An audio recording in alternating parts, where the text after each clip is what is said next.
My daughter was playing in the living room last year and she picked up a toy, held it to her ear like a phone, and said, I have a meeting. I have 100 jobs. She was 5, and I laughed for about a second before it hit me what I was actually watching. She wasn't making that up. She was doing me. That was her version of mommy, someone who's always in a meeting, always working, always on, and she'd absorbed it so completely that it showed up in how she plays. I'd left a very demanding role partly because of moments like that one. And then I went to another one. I'm an account executive in GovTech, which means I sell enterprise software to state government agencies, the departments that run finance, administration, public services for entire states. I carry a 7-figure quota, which means I'm personally responsible for closing over $1 million in revenue every year. That is my career, and I'm good at it, and it's demanding in exactly the ways you'd expect. Seed in Society is my passion project that also generates revenue. I built it because the times called for it. We are navigating one of the greatest technological shifts of our generation, and I happen to be really great at understanding it, testing it, and showing other people how to use it. So I'm not someone who quit corporate to go be a creator. I'm someone who works a full career, finishes a master's degree, raises 2 kids on 10 acres, and builds this alongside all of it, which means when I tell you a system has to run without me being in the room, I mean it at a level that is not theoretical. There are not enough hours in my day to do this manually. There never were. And that's the thing. Even after I'd built Seed in Society into something real with the podcast running, the content going out, the newsletter shipping, I was still the one doing all of it. Every blog post, every email, every follow-up, every pitch. The business was working, and I was the reason it couldn't grow because every function in it ran through my hands. The moment she said that, I didn't just hear my daughter playing, I heard the ceiling. That's the moment I started building what I now call a digital workforce. And I want to talk about what that actually means because I think within the next few years, every service-based business owner who wants to grow without burning out is going to need to understand this shift. Here's the claim, and then I'll spend this episode backing it up. For the entire history of business, the size of what you could build was capped by the number of people you could afford to hire. If you wanted to do more, you hired more humans, and if you couldn't afford humans, you either stayed small or you worked yourself into the ground trying to be all of them at once. That was the deal. That was the ceiling, and that ceiling is gone, not going. Gone. For the people who see what just became possible. Settle in. I'm Makeda Boehm. I've closed nearly $10 million in tech sales over 4 years, earned 7 figures doing it, and here I teach service-based business owners how to use AI, automations, systems, and agents to create more money, time, and options. AI is moving at the speed of daily, and I help you keep up. I started calling myself a digital workforce architect this year, and I want to tell you why, because the title isn't decorative. It describes a real job that I think is emerging right now, and that changes the math of what a solo or small team service business can actually accomplish. Here's what I mean. I still do the work in my business that depends on relationships and real-time discernment, the advisory calls where I'm reading a client's situation and making judgment calls in the moment. The podcast episodes where I'm sharing a perspective that only comes from lived experience. The conversations where trust matters and a human on the other side is the whole point. That work is mine and it should be because it's the work that actually requires me. Everything else I hired for, and the employees I hired aren't human. I have a blog employee that publishes search optimized articles in my voice every day, pulling from documents I built once, a podcast employee that takes one script and produces finished episodes in English, Spanish, Portuguese, French, and Hindi. So this show reaches people whether they speak my language or not. A grants employee that knows my business profile, finds the funding I qualify for, and drafts the applications. A speaker employee that finds stages and writes the pitches. A social employee that takes one idea and turns it into a month of posts. And a coordination layer that holds the current direction for all of them. So when I change course, the whole team picks it up without me updating each one by hand. That's 10 employees running real functions in a real business, not tools I open and operate. Employees that go do the job and hand me the result. I hired them once. They work every day.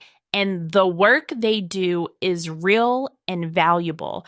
Writing, researching, producing, distributing, the same work a human team would do, running on systems I own.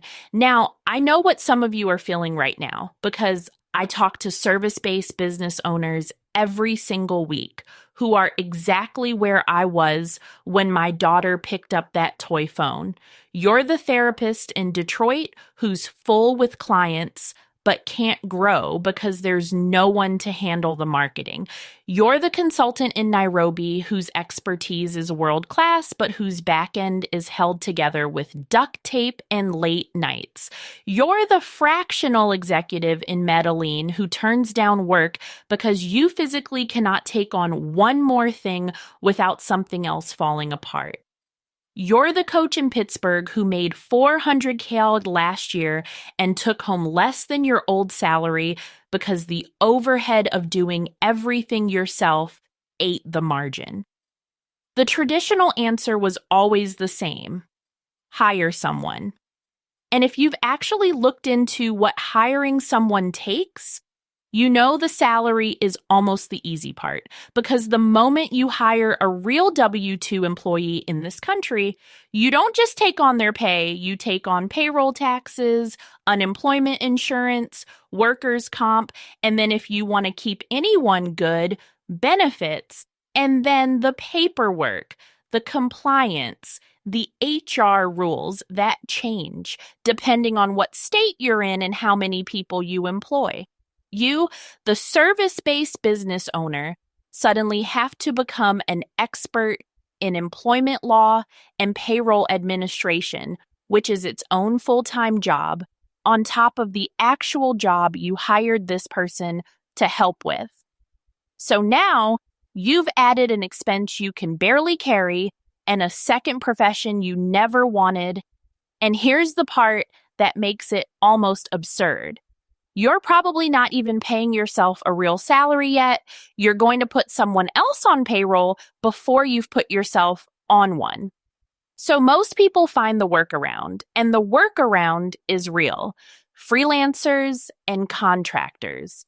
You bring in a designer for a project, a writer for a launch, and you skip the whole apparatus. And I want to be clear, that's a genuinely great option for special projects. For the one-off, for the thing with a start and an end. I still use contractors that way. But your blog doesn't have a start and an end. Your newsletter goes out every week forever. Your social media has to be consistent or it does nothing. The follow-up has to happen every single time. The work that actually builds a business is the work that never stops. And paying a freelancer by the hour to do something that never stops is either wildly expensive or wildly inconsistent, usually both.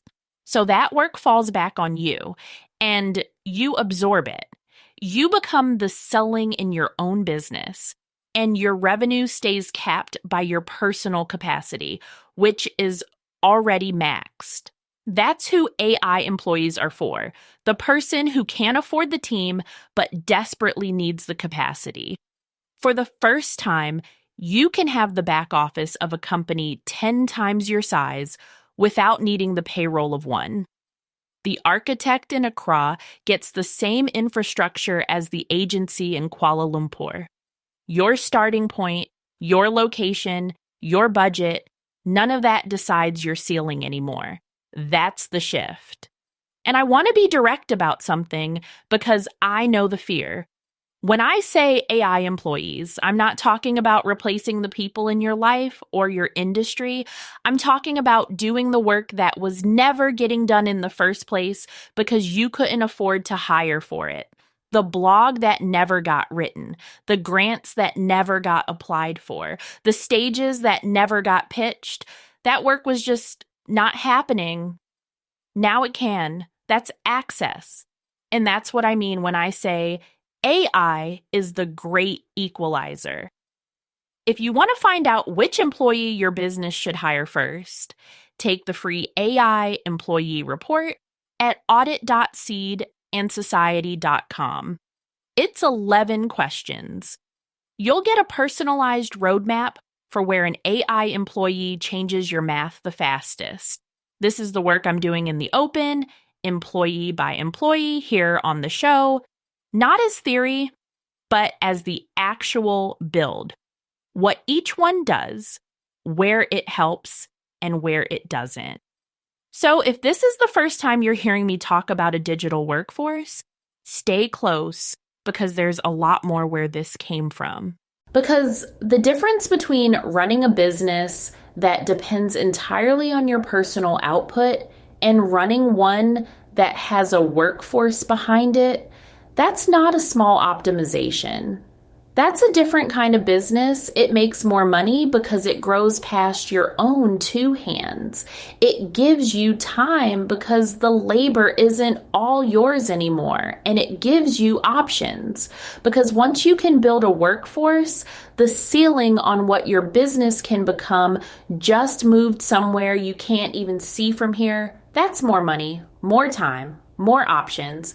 And that's the whole point. Sign up for the newsletter at https://seedandsociety.com/newsletter.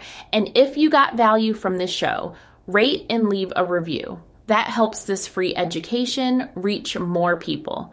Or share it with someone who's been doing everything in their business alone. Until next time, continue planting the seeds for a better society.